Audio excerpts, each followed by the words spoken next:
Halo semuanya, selamat datang di pembahasan biologi tentang sistem reproduksi. Pertama, kita akan bahas dulu organ reproduksi pria yang terdiri dari dua nih, ada eksternal dan internal. Eksternal itu ada penis dan skrotum, untuk internalnya ada testis, saluran kelamin, dan juga kelenjar kelamin.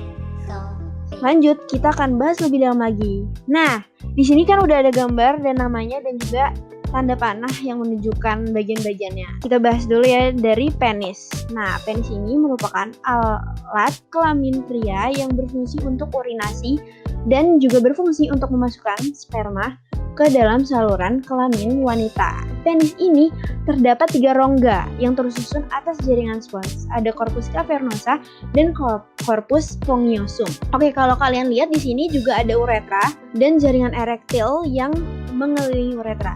Jaringan erektil ini kaya akan pembuluh darah dan sangat sensitif terhadap rangsangan.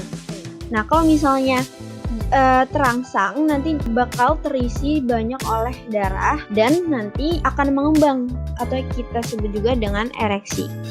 Selanjutnya kalau kita lihat paling bawah ada skrotum. Skrotum adalah kantong testis yang berjumlah sepasang.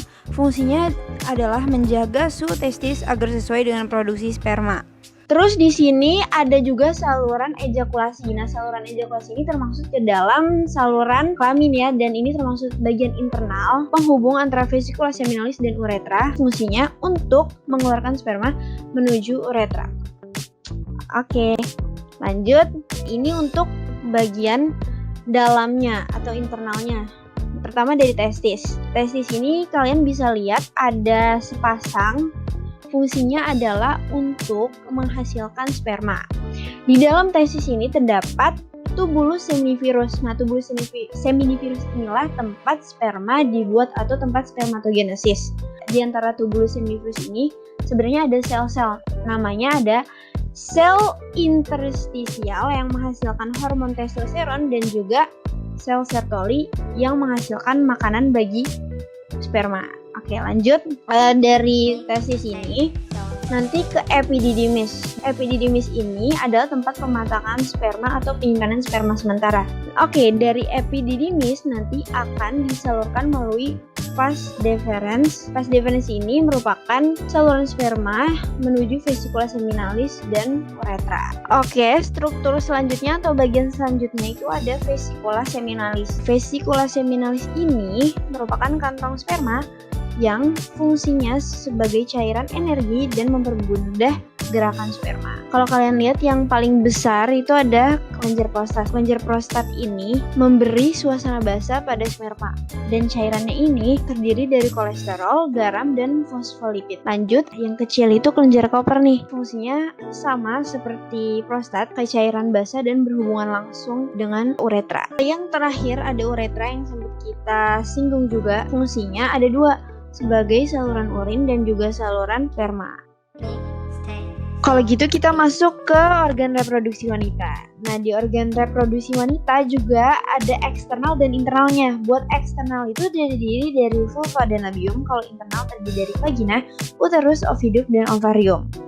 Oke, kita bahas dulu nih bagian eksternalnya dulu. Jadi, kalau misalnya kalian lihat di lingkaran yang warna merah. Nah, di lingkaran yang warna merah itu terdapat vulva, celah paling akhir dari saluran reproduksi wanita.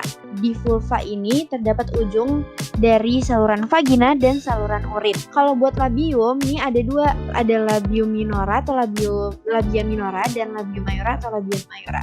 Labium minora ini terletak di sebelah dalamnya, kalau labium mayora terletak di sebelah luarnya. Oke, kalau gitu kita masuk lagi nih ke bagian yang lebih dalam lagi, ada vagina. Vagina ini merupakan saluran reproduksi wanita yang paling akhir juga, nanti bakal bermuara di vulva. Di vagina ini terdapat banyak lendir yang dihasilkan oleh kelenjar Bartholin.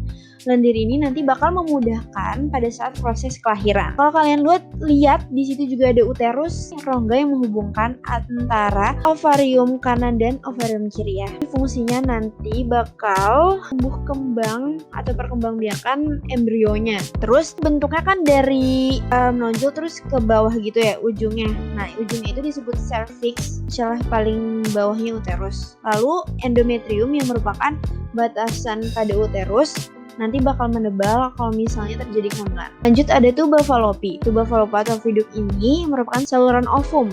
Nah, di sini nanti bakal terjadi proses fertilisasi, proses antara ketemunya sperma dengan ovum. Lanjut lagi ke infundibulum. Infundibulum itu ujungnya dari tuba fallopi atau oviduk yang bentuknya kayak corong. Di ujung infundibulum itu juga ada rumbai-rumbai namanya fimbriae. Fimbriae itu rumbai-rumbainya berfungsi buat menangkap ovum dari ovarium. Yang terakhir ada ovarium yang fungsinya untuk menghasilkan sel telur atau ovum. Oke, kalau misalnya kita lihat ke dalam ovarium, di sini kalian bisa lihat ada yang namanya Graafian follicle atau follicle de Graaf. Nah, dia menghasilkan hormon estrogen yang nanti bakal buat penebalan rahim. Dan juga kalau misalnya kalian lihat corpus luteum, fungsinya buat menghasilkan hormon progesteron yang akan mempertahankan ketebalan dindingnya. Oke, kalau gitu sampai situ aja pembahasan tentang struktur reproduksi manusia. Bila ada kurangnya, mohon maaf. Wassalamualaikum warahmatullahi wabarakatuh.